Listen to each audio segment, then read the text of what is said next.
Howdy, my name is Herb and welcome to my YouTube channel.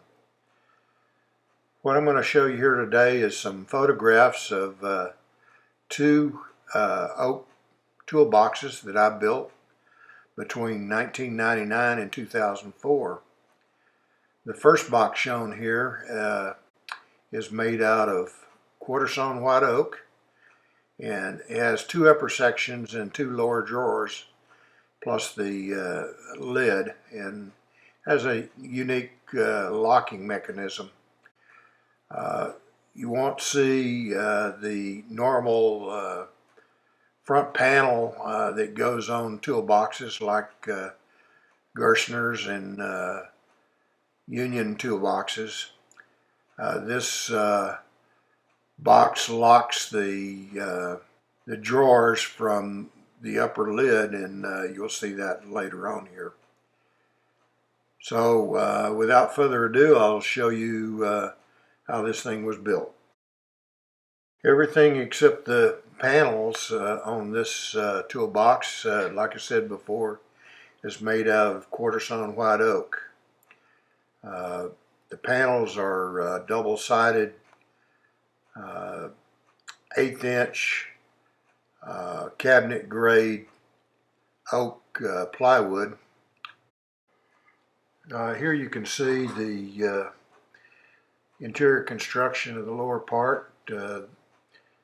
The runners are made out of oak, and they're attached to the frame with brass screws. Here you can see the runners again, and the notches you see on the right side there are for a rod that extends down through the top and will latch the drawers.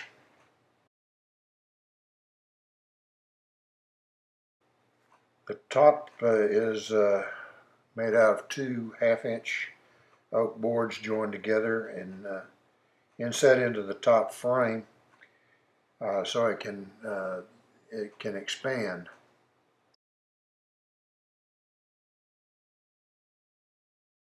All joints on the frame and top are put together with splines running the length of the joint, and this provides a strong joint and keeps the 45-degree miters squared away.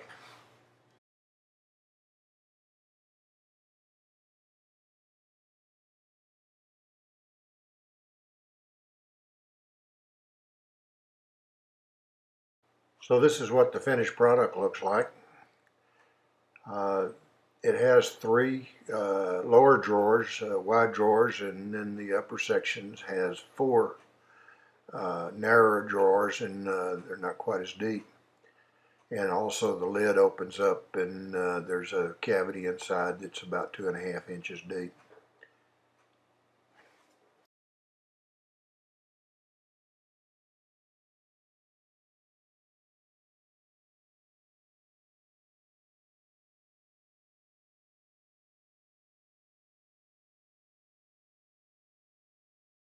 Top is got a cavity of about 2.5 inches deep, and so you can keep larger tools there. Also, you can see here the hardware that I use. It's brass hardware, and this is a picture of the top. I've lined all the drawers with green felt. This is a picture of the locking mechanism. The wooden handle you see there is one end of the rod. There's a rod pressed into it, and that rod goes down the side and locks the drawers in place. When you have the top down, this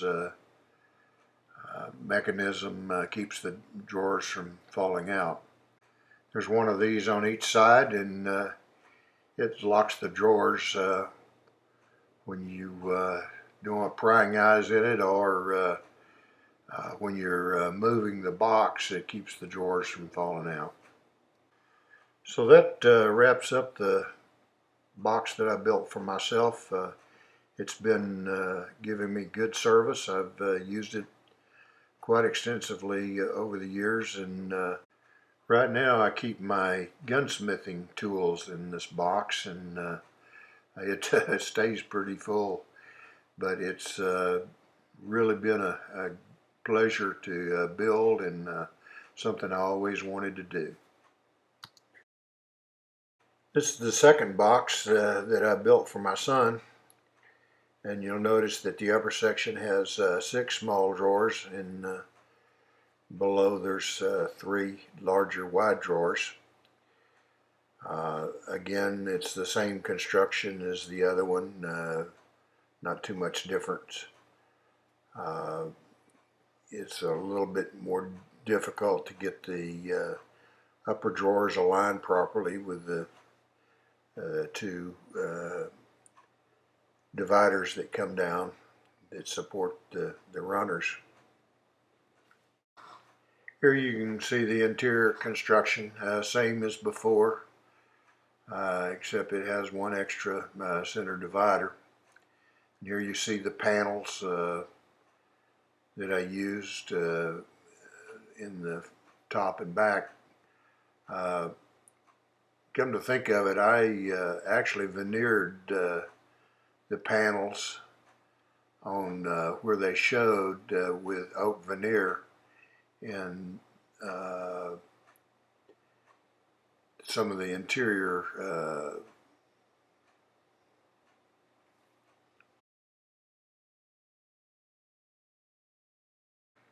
so that's pretty much it for this box and this video. Again, I lined all the drawers and top with green felt, and I presented this to my son Jason while he was home on leave from Iraq. Jason spent 3 tours in Iraq and 1 tour in Afghanistan, and after that he spent a year as a contractor in Afghanistan. He's home now. He lives in Williston, North Dakota, where it's much too cold for me. Anyway, I hope you enjoyed this video. Thanks for watching.